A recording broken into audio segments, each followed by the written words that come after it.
Hello and welcome to episode 12 of the Infinite Improvement Podcast with myself, Coach Christo, and of course, Coach Andres. Today, we're going to be talking about advice that we got from a coach that we disagree or disagreed with. So, either maybe right at that time or later on, we kind of realized that we disagreed with it and definitely disagree with it now. So I think it's an interesting contrast because a couple of weeks ago we talked about advice we got from a teammate that we remember to this day, and even last week my advice came from a peer, not someone who was like in a position of authority over me. So obviously we're both coaches. We're not telling you that to never listen to your coaches. Most of the time, I think you should listen to your coaches, but I think it's also interesting to, or I think like you shouldn't take what a coach tells you for granted just because they're a coach, right? Like I hope that the things that I say, my players think about them, which is why a lot of the time I don't, tell players what to do. I'll ask them questions and try to, help them find their way to the correct answer themselves. Because I think like the process of understanding is often so much more important than like the conclusion that you get to. Like I can disagree with someone, but, respect their reasoning and their thought process. Whereas I think a lot of people only look at like, oh, you believe this, you're wrong. Well, how did they get to that? So I think like as coaches, we have a responsibility to make sure like what we're saying has substance and there's a reason that we're saying it. That's something I talk about a lot is, having a reason for the things that you say, especially when you're talking to someone else. That's good. The word substance is something that I think sometimes is missed in some of the comments that are made either at trainings or by anybody. Like if what you're saying doesn't have substance, then it's not actually going to help the person you're speaking to. It's not going to help their journey or guide them through anything. So it's a good word. In one ear and out the other, a lot of the time. So yeah, I'll hop right in. And, this is something I believe I even talked about it on this podcast before. But, basically I was playing for a coach that I respected at the time. Looking back, I can respect, certain things that he told me, certain pieces of advice that he gave me. I'm not saying he was a bad coach. He wasn't the right coach for me at that time. But basically what he said to me was, he said this to the whole team actually. And it's something that I definitely disagree with. So I know we did talk about this before. So basically, he told me that I didn't need to be a manga or a tough guy, which is the closest translation, that I could get to be a good player on the field. Basically saying that, the athlete and the person, there's a lot of separation in between those things, where I think that actually there's a lot of like continuity between the athlete that you are and the person that you are. And later on, I ended up working with a coach who, saw the issues that I was having on the field and chose to focus a lot of his efforts on my Christo as a person to help translate that into, on the field success. And I think that it's something that, a lot of people kind of miss when they try to separate the athlete from the person rather than look at them like holistically, because like I think the best I've ever played, and I said manga means tough guy, but there's a little bit more to it than that. It's like, a little bit cocky, a little bit arrogant, maybe even a little bit of a jerk sometimes, like you're describing my 016. And I understand that, like, some people you need to, so that's interesting that you say that. And I think like there's a way to like kind of, a lot of coaches try to change who a player is. Like if you have a player who's a little bit too cocky, a little bit too arrogant, you might try to change them rather than, I think a much more effective way to do that is channel that, cockiness, that confidence, that arrogance, channel it into something productive, right? Because like if you take a player who is a little bit too confident, you take away their confidence, they're going to lose who they are as a player, rather than, maybe helping them understand, better decision making on the field, when to do this, when not to do this. Because I think that, for me, like I said, the best I ever played was when I felt good about myself as a person, when I felt, confident in my life in general. And then, on the day I would wake up for the game, I would feel confident the whole day. And I would go to the game and I would feel confident as well. Whereas if I woke up and, throughout the day, I wasn't feeling that great about myself, or I was feeling nervous about other things in my life, that's when, performances weren't quite there. So I think that there's a huge connection between who you are as a person and who you are as an athlete. And I think it goes both ways. So like sport, something I very much believe in, sport can help you be a better person. And then, the person that you are can help influence and, support you as an athlete as well. So I think, you can't separate these two things. They go together. So a lot of the time when an athlete is having struggles on the field, I think that looking at their life off the field, or, at least caring about that, can be really, really helpful. Not, to show the athlete that you care about them, but then also because if you're having issues off the field, some players can just get past that, but for a lot of players, those things weigh on them. You're having trouble at school. Maybe that's going to influence how you play on the field. You're having trouble with your family. Maybe that's going to influence how you play on the field. You're having trouble with, a girlfriend or a boyfriend or whatever, like that can influence, how you play. And I think knowing that, rather than, showing up to a game and just being frustrated because of how you play and only seeing what you did on the field, rather than taking a step back and seeing your life a little bit more holistically and seeing like, oh, I have all these issues going on in my life, maybe dealing with those will help me on the field. Maybe it's not just that like overnight, all of a sudden I became a horrible player or something. Maybe there are other factors here. So I think that's just something to keep in mind. And, when I started working with a different coach who took those things into account, and tried to make me a little bit more of a tough guy. I needed like to make a shirt with like manga on it or something, because like that, it's always kind of stuck with me. And that's what I try to channel when I wanted to play a good game. What I wanted to do is I wanted to wake up, and that day I wanted to be like in everything that I did, like, whether I was brushing my teeth or in the warm up or playing in the game, I wanted to do it like a manga, and that helped me a lot. It sounds silly, of course, but I think that like, these little, and it's something I talk to players a lot about, like, the preparation for a game is super important, and how you do it is super important. So like, let's say a lot of the time I work with athletes who play better at training than games, but sometimes players come to me and they're like, look, Christo, I can play really well in games, but it's impossible for me to play that well at training. It's not impossible. What do you do to prepare for your game?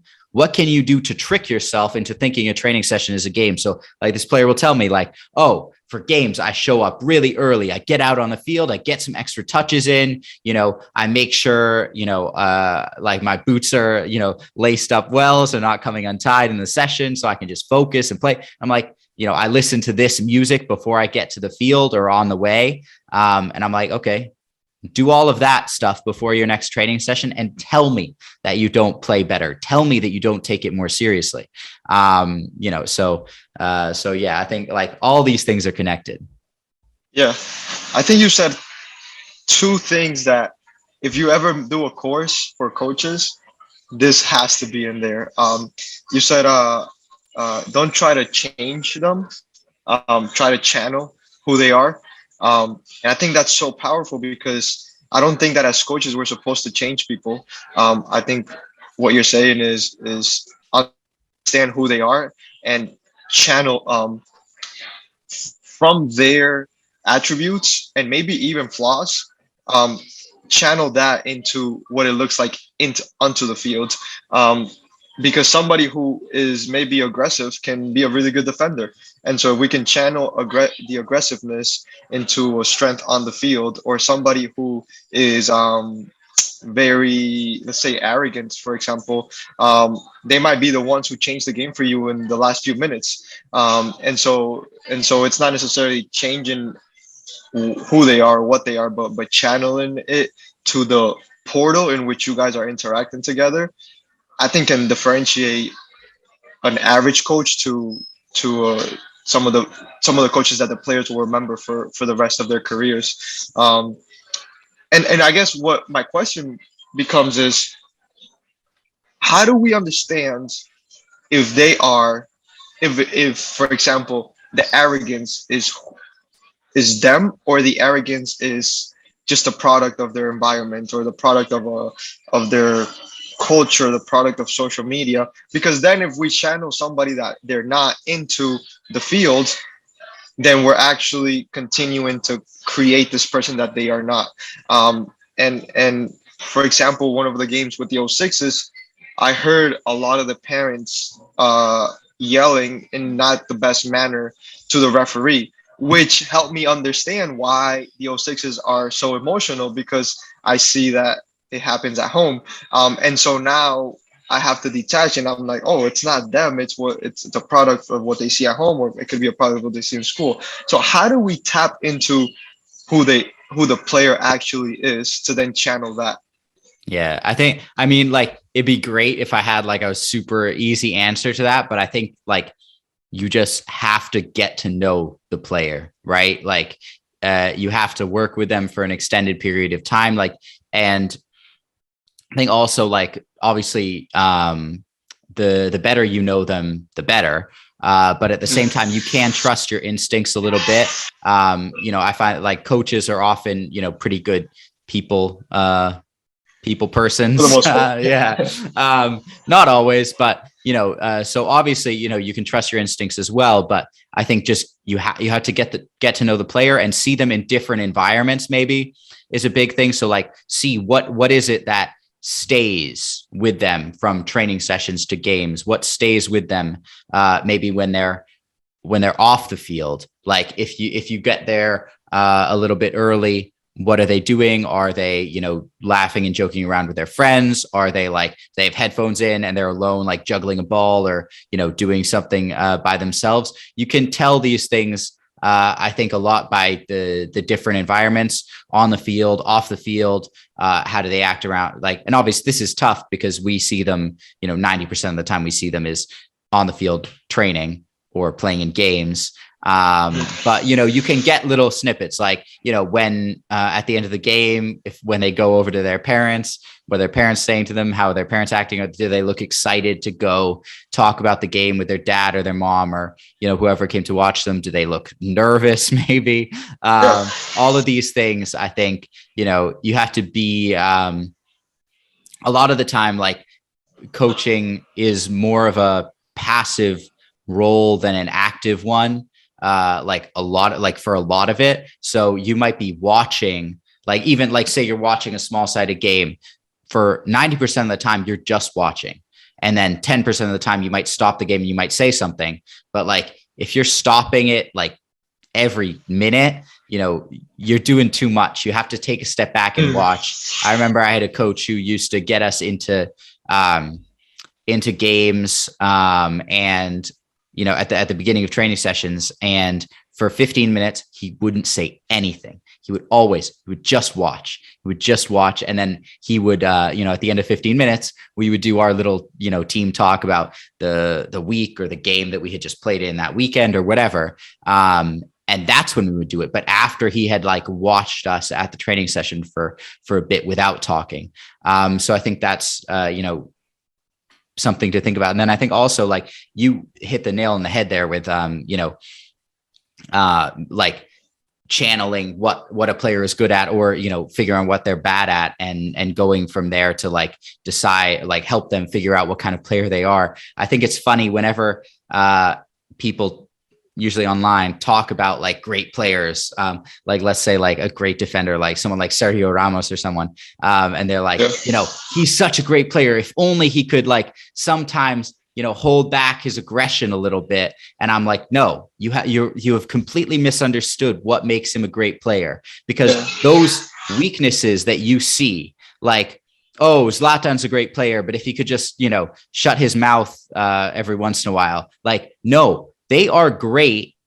Like the things that you might change about them, if you could destroy the whole player. Like take away Zlatan's confidence, he's not Zlatan anymore. Take away Sergio Ramos's aggression, he's not Sergio Ramos anymore. Like you can't always like temper these things. You can't always control these things, and you shouldn't be looking to control them. You should be looking to channel them. And sometimes, players are going to make mistakes that come from the things that make them great. And at the end of the day, you just kind of have to accept that. Yeah, I mean, and everybody has an opinion. Like when everybody's like talking bad about Atletico Madrid and how they played against Manchester City. Oh yeah.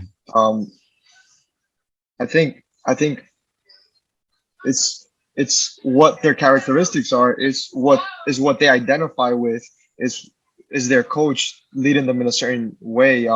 It's how they understand that they can end with still alive and have higher potential of winning. At the end of the day, if Atletico scored a counter out of nowhere, masterclass. Yeah, by Simeone. And understanding that they're even if Man City just hadn't scored, right? 0-0. Second leg. Atletico Madrid are still in this, and they still are in this. It's only 1-0. They still are in it, But yeah, and just being okay. Like I think that style reflects Simeone, and the other style reflects Pep. And I think it's not actually that different. They both park the bus. One parks the bus in their own half without the ball. The other one parks the bus in the opposing half with the ball. And it could be boring to whichever one doesn't like the opposite. But you can't ask Simeone to play. I think I was watching Simeone's documentary, and they interviewed Pep, saying that like Simeone came to watch some of the training sessions, and they were talking about build up, and they were talking about pressure in certain parts of the field. And Simeone was like, stop. I don't like any of this. I don't feel any of this. I don't identify with any of this. Like I think it works for you, but like it's not who I am and not how it's going to work for me. So like, I really enjoy that I got to see that I don't identify with this style. And that was and then Pep was saying like, that's when I knew that he was going to be a very, very good coach, when he knew that he had something that he wanted to represent. And so I think we forget that like soccer is just an expression of who we are. And going in there. So if you go to soccer without knowing who you are or what you represent, you're very likely to get lost in the game, and be dictated by, I want to play like him. I want to coach like him. I want to dribble like him. I want to defend like him. I think if you understand your personality outside the field, you probably are going to be closer to your best player version or your best coach version. So again, it goes back to don't change yourself, channel yourself, don't change others, help others channel themselves. And at the end of the day, it's a lighter approach. Like I love that your coach will just watch for longer than he talked. We want to intervene, disrupt the narrative, or change the narrative, or feel that we have influenced a person or a style. But no, you're just a guide. They are the hero, and sometimes the guide just won't say anything. Just sit there and watch, and they'll run into what it is that you wanted them to see on their own. And they'll probably remember it more if they ran on it on their own. You just created a space or a drill in which it made it happen, as opposed to you being told, telling them what to do. So it's good. Yeah, 100%. And we talk about like different like learning styles and stuff. Like if you're only teaching players by talking to them, then you're probably losing 75% of the players, right? Because they don't they might hear that, but they're not really listening.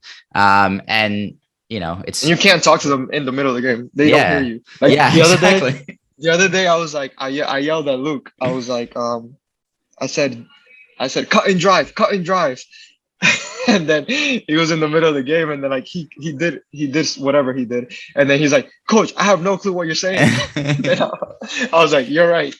Just play. Yeah, I know the amount of times that I'm like ready to say something to a player, and then they do the complete opposite, and it works well. I'm like, okay, I'm glad I didn't say that. I didn't look like an idiot. Yeah. And half the time, like I'm in the middle of saying, I'm like, don't pass, and the Goal. player will pass, and I just go, all right, fair enough. Whatever, Yeah. I think, I'm sure we'll touch on this, the key takeaways, but getting to know yourself, because we said like, how do we know what is a player, like what things we should channel in a player and what we shouldn't? I think also like the player needs to know themselves, because that once they know what things they want to play to and who they want to be on the field and off the field, then once they know that, it's a lot easier for a coach to see that in you.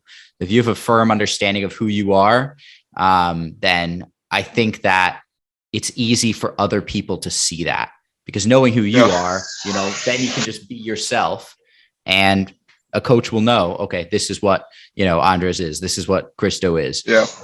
And then it makes our job, a lot easier maybe. So, that's my little story, about making sure you don't try. I think like, don't try to separate who you are as a player and who you are as a person. If, combine them together. And I think like it's like a force multiplier almost, like that will help you so much as a person and as an athlete. But yeah. All right, Coach Andres, take it away. My story. Well, I'm gonna try my best to make this story short. We got a guest. I don't know.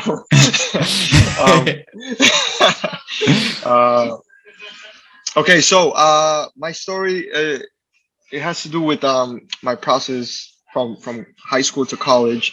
And so my high school coach wanted to help me get into university. My case was unique and a bit more difficult because of my status in the US. We have another guest. Four-person podcast now. Yeah, we should have tagged him. But anyway, so not having a legal status made it difficult for me to apply to universities and be able to afford universities.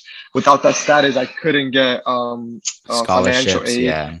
There were scholarships that I couldn't get. I also couldn't get any loans. And so, although I met, and I've said it before, I checked the boxes, like good player, good student, good personality.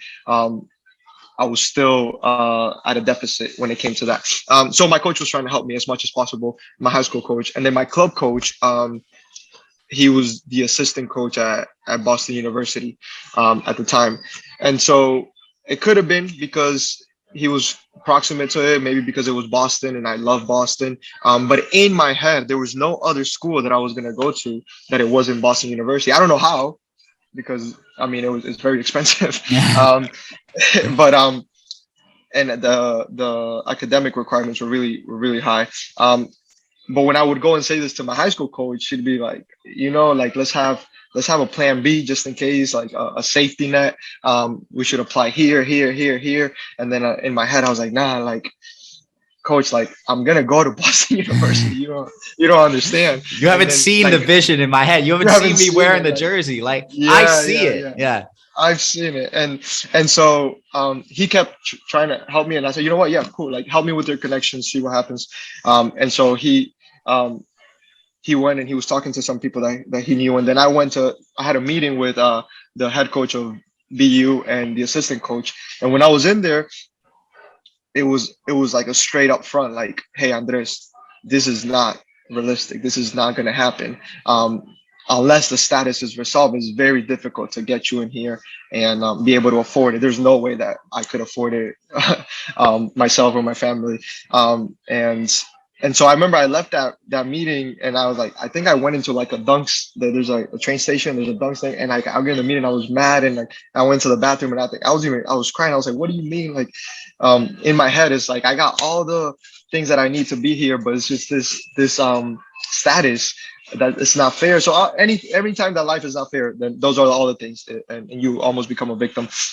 And so I went back to the coach, and like although I had heard that from BU, I was like, I don't know, I'm gonna be at BU somehow. And so he came and he said like, hey Andres, like I talked to the coach at Skipmore. He promised that he will take full care of you for 4 years. Is Division 3. The only thing is you got to commit early, and by that it means you got to commit in December. And so at that point, I honestly like I don't know where inside of my head it was, but my head was in BU. And I was like, wait, give me, let me talk to my family. Like, I don't know. Like, I'm going to go to BU and this is a great opportunity and I'm grateful for it, but let me go talk. And so whatever, I went, talked to family, talked to mentors. And there was one mentor that was like, well, what do you want? You know, what makes you happy? What would make you happy? What would you give everything for? And I said, honestly, like BU, like I want to see that happen. And I am confident that that's going to happen. And the part of me was also like, yo, my parents came from like very low income, like in Colombia. Being guaranteed a full 4 years at Skidmore was already out of this world, thinking of where my parents came from. So it might be an arrogant, it might not. And so help talking to different people. And at the end, like just, hey, you know, like one of the bigger questions was like, where does God want me to go? And like this religious and like, you know what, like God has nothing to do with this. Like God will be with you, Skidmore or at BU, or when you go try to go to BU and not make a BU, God will still be with you.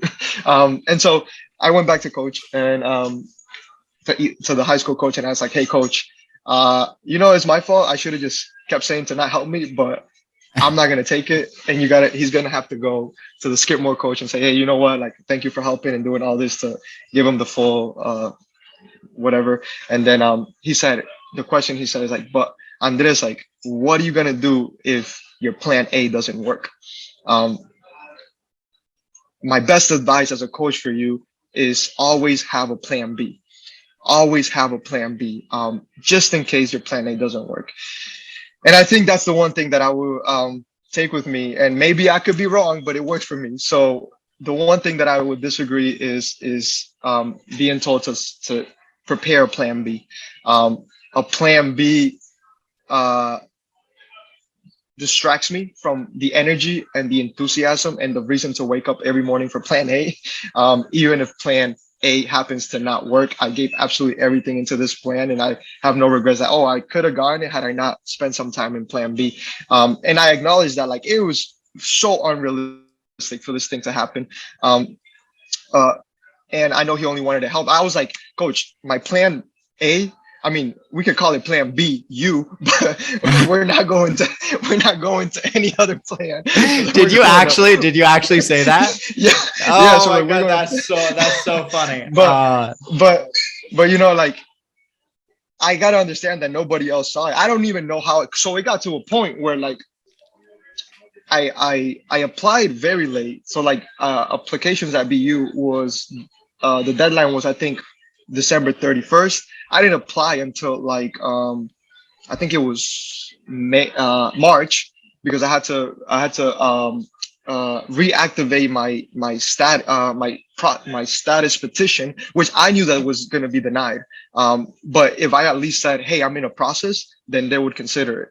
So then I applied with the potential that I'm in a process. And then I applied like in May, and then mid-May, like I'm in AP literature, and I get a call from the BU coach. And then I'm like, yo, I gotta go to the bathroom, Miss Coolidge. And then I went and I call his name, Neil Roberts. Like, yo, Neil, what's up? He's like, I don't understand how, but you got accepted to BU. And then that moment, like, if you like, I want like when Ramos scored that goal against Atletico Madrid at the 94th minute. Yeah, that's how I felt. Like if you scored the last minute goal, and it's like, how did get, and so I'm celebrating, and then he's like, no, you're accepted, but do you have 55K? Because that's how you're gonna get through it. Yeah. And so you need some sort of plan. And then in my head, like the fact that I got accepted, I was like, all right, yeah, no, we'll figure it out. Like we'll figure out. And in his head is like, this kid is crazy. Like you're not gonna figure out the 5K, whatever. And so like I hung up and I went to the teacher that was helping me with the applications, the papers that I got. I was like, yo, I knocked. He was teaching. I was like, yo, come out. We got into BU, and so we celebrated whatever. But the next step was like, okay, that means nothing. Like you got into BU if you can't pay. But my brain didn't process that. Plan A was too strong to see the reality. And so I remember very vividly that. So I got an interview for my case for I think it was July. So that gave me a gap that every time they asked me about the case, about your status, I was like, hey, I got an interview in July. I think once we finish that, we'll have a better sense. But as of now, I'm in BU and I'm gonna be at BU. Yeah. And I knew that the case was 80%, 85% going to be denied. But we went through the process. And so the day that I graduated, I was in the stands, and like they were telling like all the people that were going to go to the universities, and they were like, Andres is going to Boston University, this and that. It got to the point where everybody believed in plan A, but I didn't even know if plan A was going to happen. Yeah. And so you made them all believe. So I made the coach believe. I made both coaches believe. I made my parents believe. I made the whole school believe. The whole graduation class believe. To the point that I was sitting there, and now I didn't believe because I was like, yeah, but how am I going to pay? And so we talked about Bustamante last week. Michael Bustamante. My first year at BU was going to be his last year at BU, and so. He's Colombian as well, and like we played pickup together, and then I was like, "Yo, Michael, I made it. I'm gonna be at BU. I don't know how, but I'm gonna be at BU." And he was like, "All right, cool. I need to get drafted, so we're gonna do everything possible to get ready to have the best season possible." And so since I finished high school in like mid May, he would pick me up at 7 a.m. every single day. We would go and train at BU. We would do fitness. We would do ball work, whatever it was. And so it got to the point that I was actually living plan A. Plan A hadn't happened. I don't know how it was going to happen, but the people around me now believed in it more than I, because the coach didn't know that I didn't know how. I didn't tell the coach once I got accepted. I didn't tell him like, yeah, but I don't know how I'm going to pay. He just knew that I got accepted. Yeah. And the people around, the people that were at the graduation didn't know that was still a dilemma.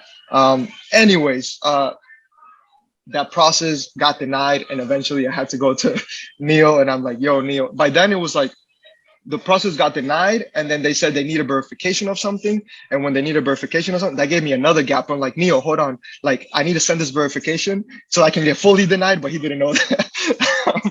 and so he said, all right, we're going to hold you. We're going to hold you from the preseason games, because if the process gets approved, then we can find a way to fund your time, or your, what is it called?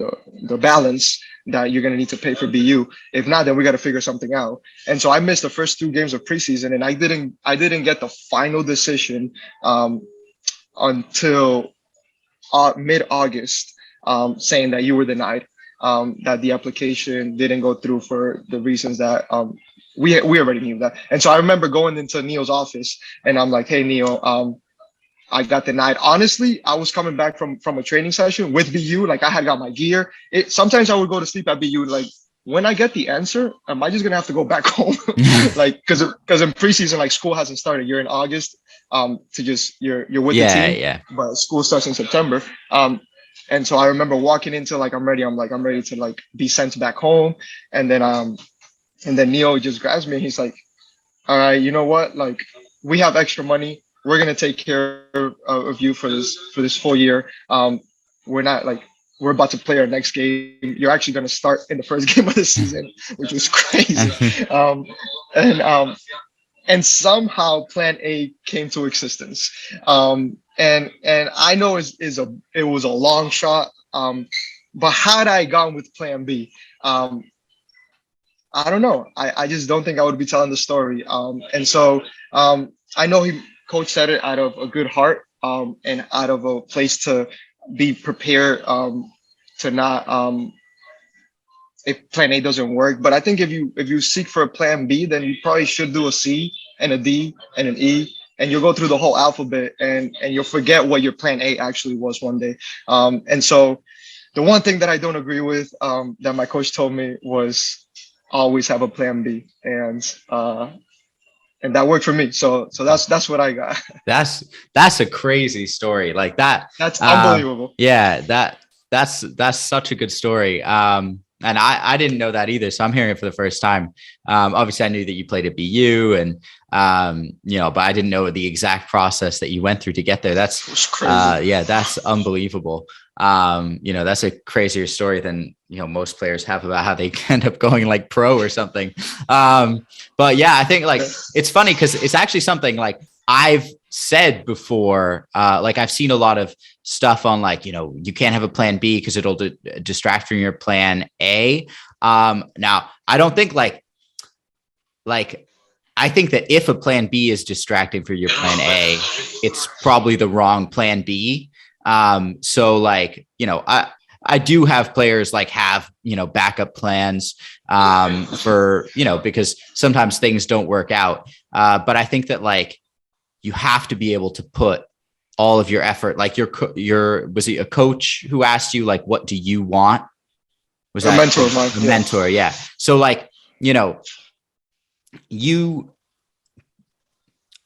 can't settle for something that you don't really want when something that you really want is possible, even if it's not likely, right? Like and this is like, we're talking about off the field stuff, but like also on the field, we just talked about like, what kind of player do you want to be? You can't settle for a player who's less than that, right? Like, one thing I have players do, sometimes, when they're, when things are really, really tough is, what do you want to do next training session, next game? What player do you want to be like in that next game? Just try to be that player. And if things don't work out, doesn't matter.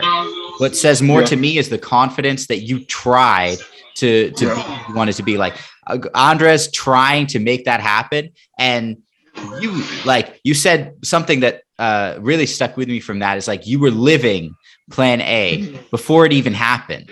And that's something that like a lot of players say, I want to play D1. I want to play I want to play professionally. I want to, be the next Neymar or whatever it is.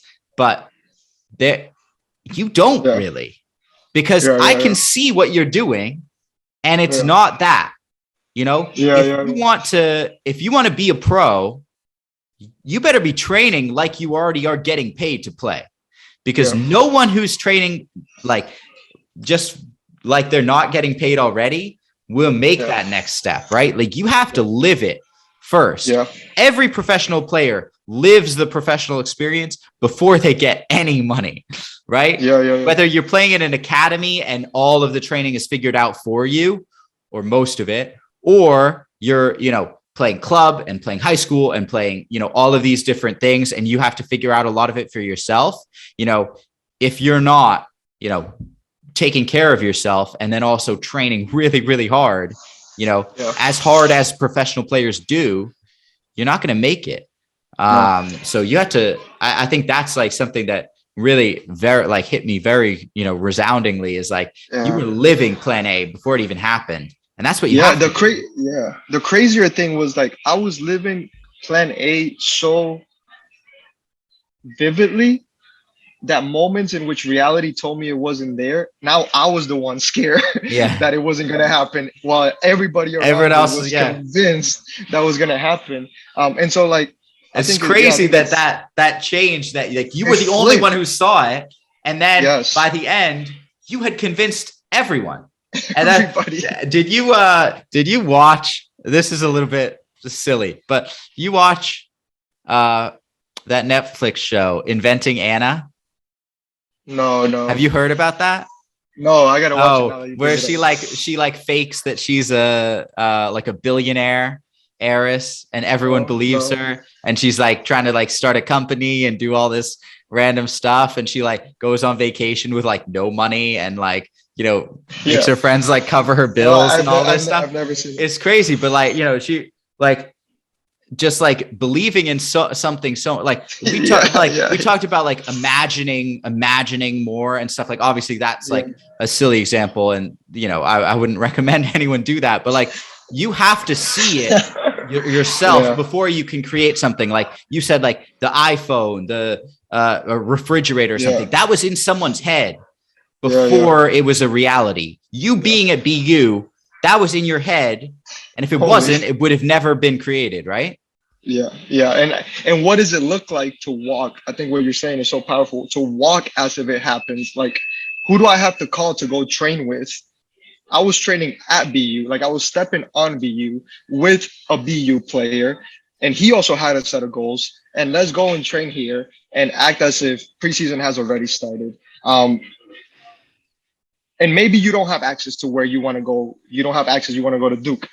You have a soccer field. That's the same thing. It's a soccer field. What time are you waking up? What are the practical things that you need to do today that will be demanded then, and live out your future in your present? And then it gets to a point where you can't differentiate if it's the future or the present, because there was a moment where I had the BU uniform in the field or on the field, and the future that I had imagined became a reality, and they came together. And so it's like, what can you do today to live out your future? Because time is another concept that we all agree on, which is like, what is the past, present, or future? I don't know that that's everything. Just time is not existent, but hey, that's a whole other conversation. But so I think it's not an easy decision, because I think there was moments, like I can tell the story now, but like sometimes I would go, like right after school, I would take my clothes. So like what you don't hear is that like I had to stay in let's say February. I had to write extra essays to make sure that the application was better than anybody's, because I was already late with the application. And then from there, I had to go for a run. So I had to take my stuff to high school, do my paper, my application, put my stuff, and go run, and then come back. And I was doing some debate thing it would also help me to get into college. And when I would go on the jog, I remember vividly one time I ran into one of my teachers, and he's like, "Hey, what's up? You're gonna be a terrier, right?"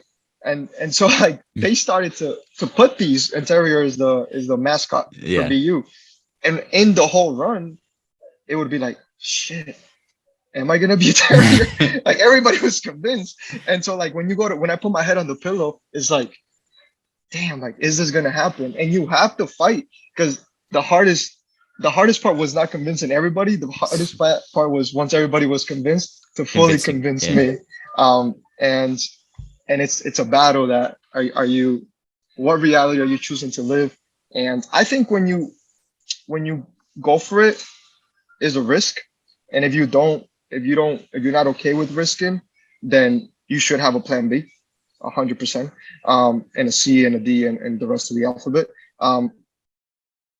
But I think whatever plan A you have in mind is from somewhere inside of you, and that might turn into something that looks a little bit different, but there's something about it that moved you in a certain direction. And I didn't end up graduating from BU. So that's just one part of my story. So just making sure that like whatever moves you, man, go for it, go for it and so go from there. Yeah. I think like, you said like, choosing your reality. We really do, like, you, to a large extent, you do choose, like what's real is like what you perceive to be real. So like, I think that like something I find like I talked earlier about, like convincing yourself that a training session is a game to make yourself take it more seriously. Like, I think that it can be like really, really useful, right? Like, if I think imagination is something that's like so underrated, especially like, and for athletes too, like imagining, where you want to be, what you want to be doing, imagining the game you're going to play tomorrow. And if you can really imagine this is something that I thought was really interesting, is like a strategy I use with athletes all the time is imagery. So imagining like a training session going really, really well, or playing really, really well in a game.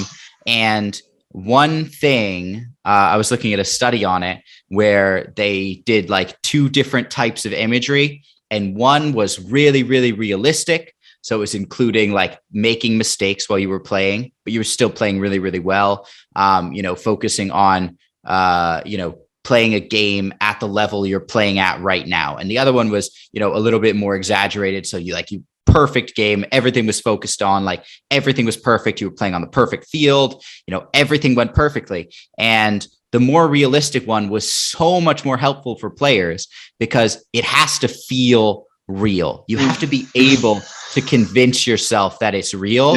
And I think that's like really interesting. Like imagine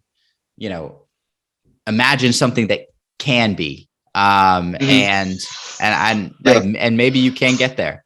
Then also, like huge. You said, like playing safe. If you want to play safe, you don't want to risk. I think like something that like a lot of players talk about, like, is like playing simple, and I don't know. Like, I think that it's kind of like lost its meaning at times. Cause like what I see people say playing simple is a lot different. Like tiki-taka isn't simple. Like that's so hard. Like, are you kidding me? Like moving the ball around like that, that's not simple. But like, I think that like, if you're playing simple, if you're playing safe where you are now, don't expect things to change. Because you have to take a risk to make a change. Change is always risky. It's always safer to stay where you are and do what you've always done. But if you want to be somewhere else, then, it's not always going to work out. But when it does, that's the best feeling. So, no, that's good. That's good. And like I was listening, this guy was talking about ownership. And he said that, so one of the most powerful things is to always take ownership of, and I think when you're talking about, you have the ability to create your reality. The guy said anything that has the blame has the power. And so if I have a bad game and I blame the ref, I've given the power for my improvement to something else. And so I no longer have the power to become better. And so if my status was to blame for, I had given my power to be somewhere I want to be to the status. And so even in moments where it was clear that the status had the power, I took that thing back. No, I have the power. And so be very careful with what you blame at the end of practice, or what you blame, because the player you were talking about is blaming training. That training is not as good as that feeling. And it's like, okay, you're blaming the environment as opposed to yourself. Blame yourself. And now you have the power to change it.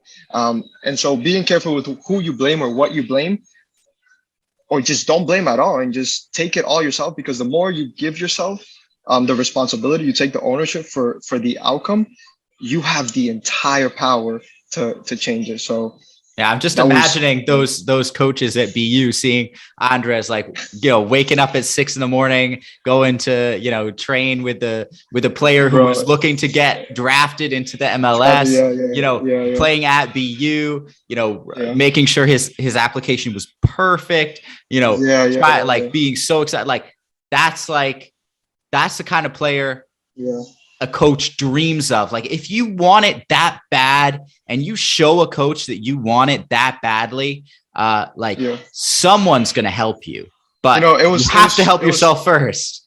It was crazy because the whole process was so crazy to them. I mean, it is a crazy, because like I talked about the first game that I ever played was at St. John's with BU, and everybody was nervous. And I remember Michael was nervous because it was his first game to the season that might get him drafted. And we brought it in, and it was an ugly away locker room.